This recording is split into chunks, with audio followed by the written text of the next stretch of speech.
সেদিন আল্লাহ তাআলা যাকে ডান হাতে আমলনামা দিবে তার হিসাবটা সহজ হবে।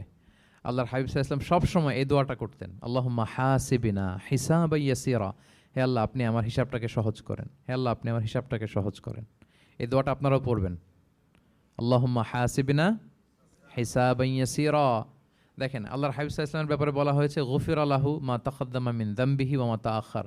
আল্লাহর হাবিব সাল্লাল্লাহু আলাইহি ওয়াসাল্লামের আগের পরের সব গুনাহ মাফ। আদতে তো গুনাহই নাই, নিষ্পাপ ছিলেন তিনি, মাসুম। নবীরা হচ্ছেন মাসুম। তারপরেও আল্লাহর হাবিব সাল্লাল্লাহু আলাইহি ওয়াসাল্লাম এই দোয়াটা করতেন, আল্লাহুম্মা হাসিবিনা হিসাবান ইয়াসিরা। এরপরও তিনি এই দোয়াটা সবসময় করতেন। তাহাজ্জুদের সালাতে দাঁড়ালে দাঁড়িয়ে থাকতে থাকতে ওনার পা ফুলে যেত। সিজদায় যে কাঁদতে কাঁদতে জামা ভিজিয়ে ফেলতেন, হাত্তা বাল্লা লিহিয়াতাহু, দাড়ি ভিজিয়ে ফেলতেন, হাত্তা বাল্লা হাজারাহু, জামা ভিজিয়ে ফেলতেন, হাত্তা বাল্লাল আরদা, সিজদায় পরে কাঁদতে কাঁদতে জমিন ভিজিয়ে ফেলতেন। তো আম্মা জান আয়েশা রাদিয়াল্লাহু তাআলা আনহা বলতেন, ইয়া রাসূলুল্লাহ, এত কষ্ট কেন করেন? আপনার পা ফুলে যায়, কাঁদতে কাঁদতে আপনি হয়রান হয়ে যান।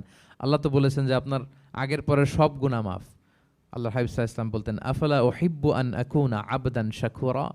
হে আয়েশা, আমি কি শুকরগুজার বান্দা হতে পছন্দ করব না? আল্লাহ তাআলা আমাকে ক্ষমা করেছেন, আমাকে স্পেশাল স্ট্যাটাস দিয়েছেন। এই যে আল্লাহ তাআলার বিশেষ অনুগ্রহ, এটার শুকরিয়া স্বরূপ আমি কি তার কাছে নিজেকে পেশ করব না? তো দেখেন, আল্লাহর হাবিব সাল্লাল্লাহু আলাইহি ওয়াসাল্লাম যার কোনো গুনাহ নাই, তিনিও